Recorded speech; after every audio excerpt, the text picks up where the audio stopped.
is a very beautiful word, which basically, so we can feel eternity right now. We have a moment in eternity.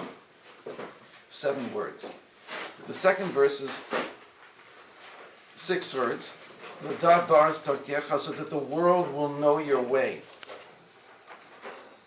So that the world will know, become conscious of your way. Among all the nations, your salvation will become known. And then, the third verse, the closest of the 3 on the left to the middle, is that nations will acknowledge you, Elohim. Yeducha mim kulam, all nations together will acknowledge and thank you. Acknowledge and thank are the same word in Hebrew, Yeducha. The middle verse, Yismichu v'yiranenu le'omim, it'll be so good that the nations, the peoples of the world will rejoice and sing and just go into a state of ecstasy, which is one of the meanings of Yiranenu, that they'll go into a state of ecstasy. Ki tishpot amim mishor, for you will judge mankind with straightness. Ulaumim, and all peoples, ba'aretz, in the world, it's the base of the menorah.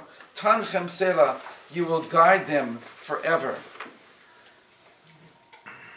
Then the third verse is repeated as the 5th verse. Yoducha amim Elohim, Yoducha kolam, is exactly the same words. It's to create the symmetry. 6 words. And then the second to last verse is 6 words corresponding to the second verse. Eretz natna yivola, that the world, earth life, will give forth its yield. What is the yield of earth life? Again, consciousness. It doesn't say it, but that's what it's about. Eretz natna yivola, earth will give forth its yield. Yivarachenu Elohim Eloheinu, we will be blessed by God, our God. And the last, Yivarachenu Elohim, God will bless us. V'yir'u oto kol afsei aretz, and all the ends of the earth, which means the farthest reaches of physicality, of closedness to God, will be in awe of Him. So that's 49 words.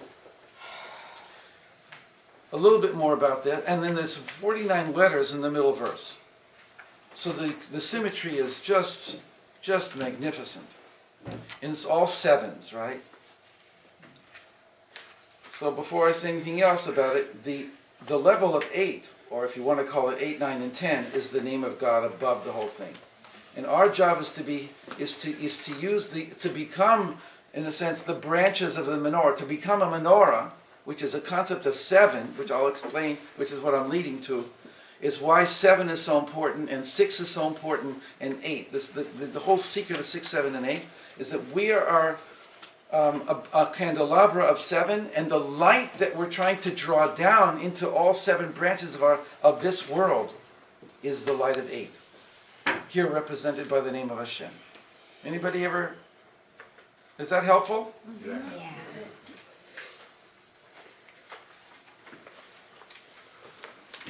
It is the light of higher consciousness. It says in the Psalms that we say, for Kabbalat Shabbat, Harim kedonad namasu milifnei Adonai.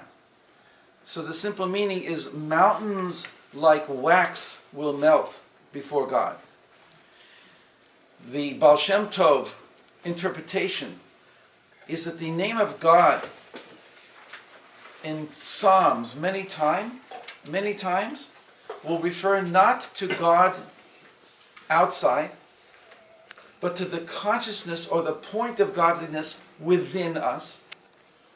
And that the mountains that are stopping us from being ourselves will melt before the consciousness of God is a whole nother way of learning and singing and of being Tehillim.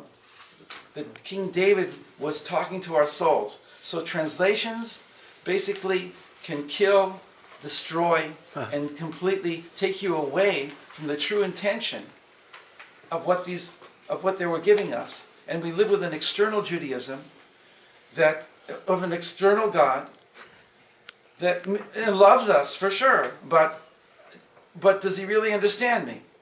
Does he really know who I am? Is he the inside God? So I needed to know that.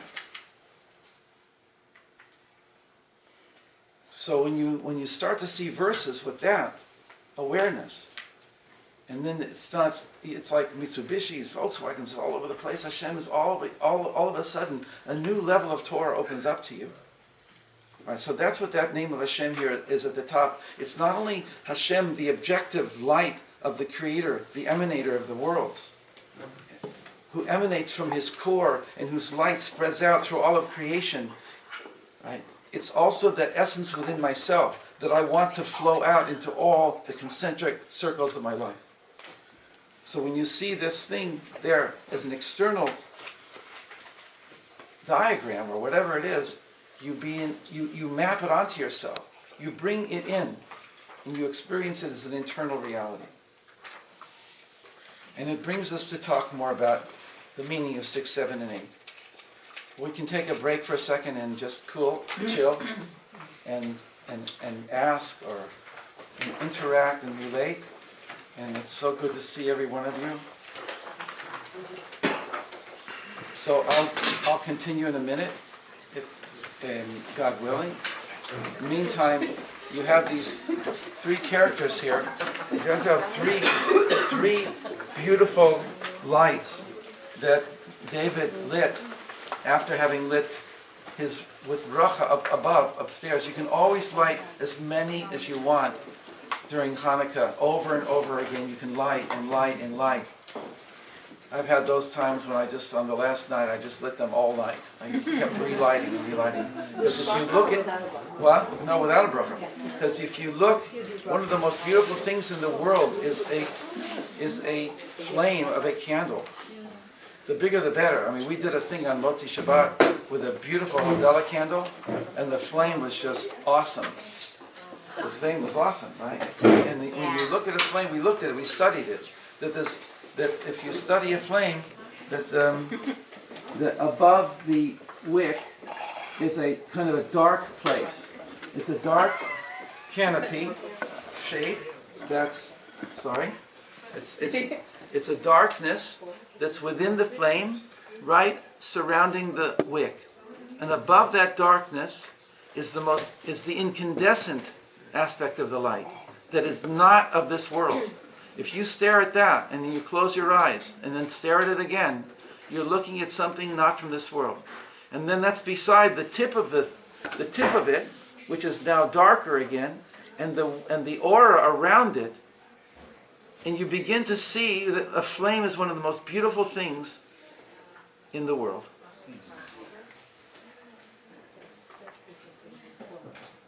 And the kavanot, the Kabbalistic intentions for the lighting of the Chanukah are all have to do with bringing down godliness into and internalizing it into our lives.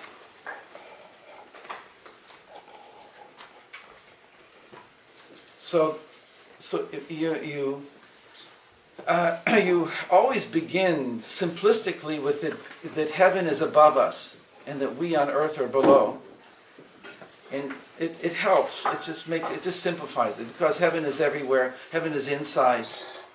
But the simpler way to do it is spatially speaking, heaven is above us, and that we bring heaven down into earth, into the fabric of earth, and that's our job. And that the Jewish people especially are the joiners of heaven and earth. The inside-outside God is the same as the heavenly, earthly manifestation being one. When we realize that really earth is the perfect stage for godliness to manifest. But we have to be the conduits for that consciousness. So when I get to this kind of a place, I just repeat myself a million times. But it's all poetry, the poetry of godliness, basically.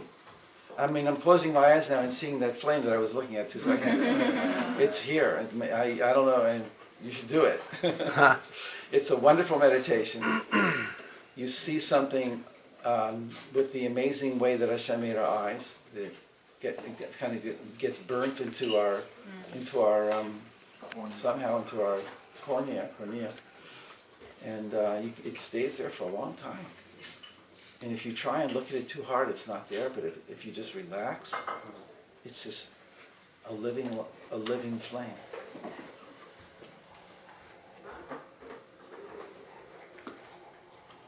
Okay. Anybody want to share anything? I remember someone saying that candles defy gravity that's striving to go up to God. Mm-hmm. Yeah. Water goes down, fire goes up. The fire of our souls, the fire of our yearning, it leads us to want to transcend, to go up. And the water is the blessing that comes down as a result from the top, from the faucet, the tap at the top, that we need to connect with, so that we can be blessed and showered and feel that we're loved. So the arousal of the fire in order to receive the water.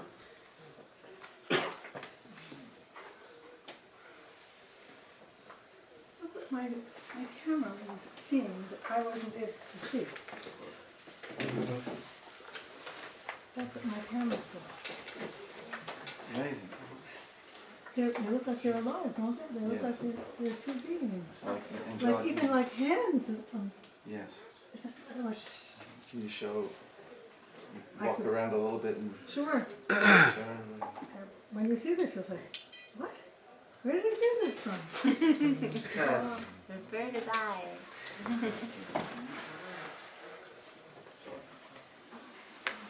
Well, it's like two hands. Yeah, it looks like two Nice. hands. Beautiful. Around the, Beautiful.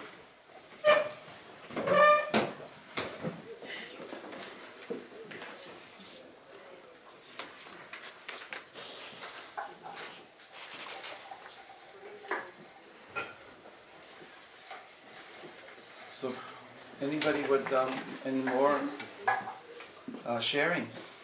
Yeah. We had the Shiva on Sunday at the Kalbach Shul, where they showed Shlomo on film, one of his classes, so it was on Hanukkah, and something beautiful he was talking about, the theme of, coming from above and then from below to above. And so he was saying that on Purim, when we shake the Graga, we're coming from below, we shake from below, and the dreidel, we're spinning from above. So yeah. So, What did he say? How did he explain it? well, he's saying that there are two kinds of inspiration. The unity on Purim, the love for each other. So it came from below on high. And the dreidel, he actually used the example, the story, is it a Midrashic story, that Judah Maccabee, how the whole thing started was, you know how the Greeks, they're so evil, they would take the bride and force her to sleep with the soldiers on the first night of her wedding and let the husband never. So she was getting married, and she's standing under the chuppah, as Judah Maccabee's sister, and all of a sudden she rips her dress open, and underneath she's wearing a suit of armor. And she said, Yehudit is she said, you guys, you men, you're cowards, and if you're not going to fight them, I will, because they're not going to take them. And he said, Judah Maccabee, something woke up. He said, you're right, she's right, let's fight. So the whole story. Powerful, powerful. I do go into that in this little booklet. I hope everybody did get a copy, and whoever didn't, I just will send you a PDF of it. Anybody else was going to say something here? Okay, huh? Yeah, amazing. So there is stuff about the actual story of Hanukkah. There's a transition from passive emunah to active emunah. There's all kinds of things, important stuff in the story for us, and that we were there, and that we lived through that, and that's an important thing. It was incorporated into our being, to what they did to become Maccabi or Maccabee, right? Mi kamocha ba'elim Adonai. It's connected to who is like you, Hashem, among the mighty. Okay, So we just do the little, the idea of the 6, 7, and 8, which is something I love very much. That's on page, the page about sacred numbers.